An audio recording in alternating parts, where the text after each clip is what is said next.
Shalom à tous. Nous continuons l'étude du livre Bilvavi Mishkan Evnei du Rav Moshe Odès. Nous avons parlé hier du Midrash qui parle de la lecture des versets concernant les korbanot. Excusez-moi. Et aujourd'hui, nous continuons avec Rabbeinu Yonah qui se base sur ce Midrash. Rabbeinu Yonah katav c'est korban haolam mechaper al haole al ruach bnei haadam meirurei alev u'machshevet ha'averot. Le Rabbeinu Yonah, il écrit que le korban Ola, qui est un des korbans qu'on appelle l'Holocauste en français, fait la kapara de ce qu'il vient dans l'esprit de l'homme. En hébreu, on appelle ça hirurei halev. Ce sont des pensées qui viennent indépendamment de la volonté de la personne, ou marchevet averot, et la pensée de faire des averot, quelqu'un qui pense faire une avera. Donc, hirur lev, c'est quelque chose qui vient donc indépendamment de la pensée du bonhomme.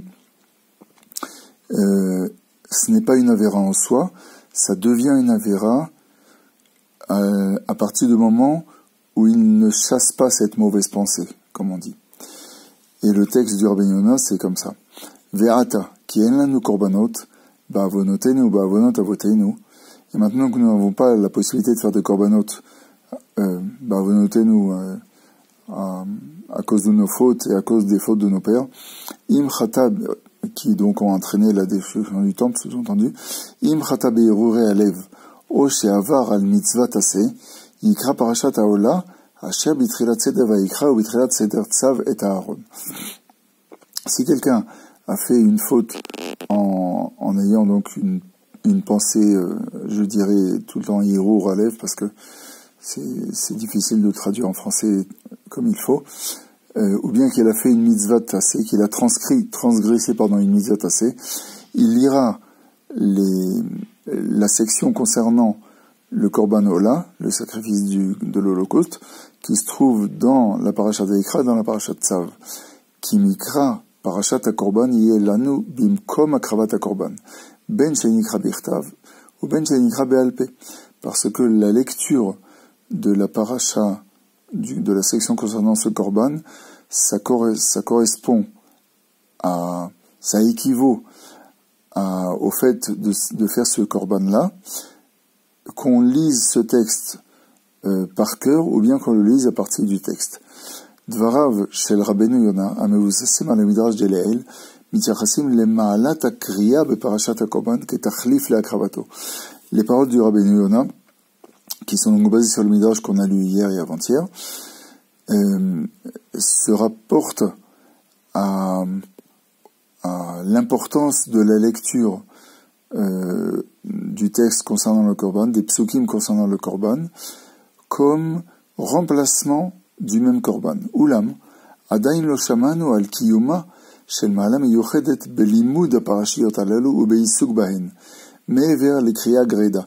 Mais nous n'avons pas parlé jusqu'à présent, nous n'avons pas lu jusqu'à présent quoi que ce soit concernant l'importance particulière de l'étude de ces parashiyot, et du fait de s'occuper, de déchiffrer et de comprendre les parashiyot qui parlent des korbanot, au-delà de la simple lecture.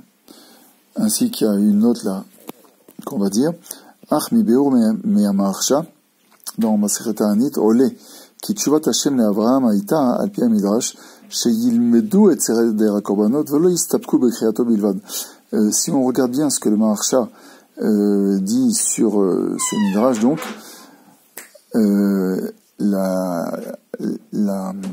l'intention est que les gens, enfin le peuple d'Israël, étudie le Seder HaKorbanot, les psukim qui se rapportent au Korbanot, et ne se contente pas de les lire. Ve'evi lekach asmarta mi parashat ha-tshuva, il a amené une preuve de la parashat de la tshuva, un groupe de psukim qui parle de la tshuva, au seket betshuvat Israël bagalut, dans le Sefer Devarim, qui parle donc de ces psukim-là, ils parlent de la tshuva d'Israël quand Israël sera en galout. Vechotemet bapasuk Ki karov elecha davar meod.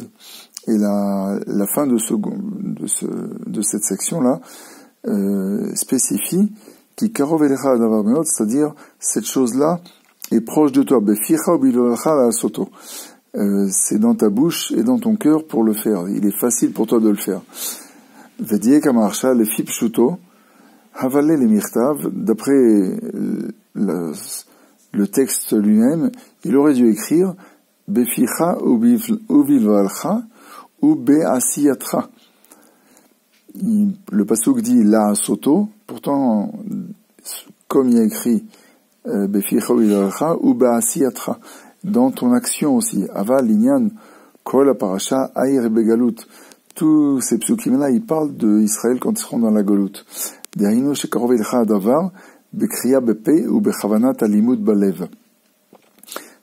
explique ça en disant que cette chose-là doit être proche de nous par la lecture par la bouche et par la kavana du limud balev et par l'intention qu'on a en l'étudiant. Sheyeh la soto ben shetiyeh bimkom akravat korbanot bemaase.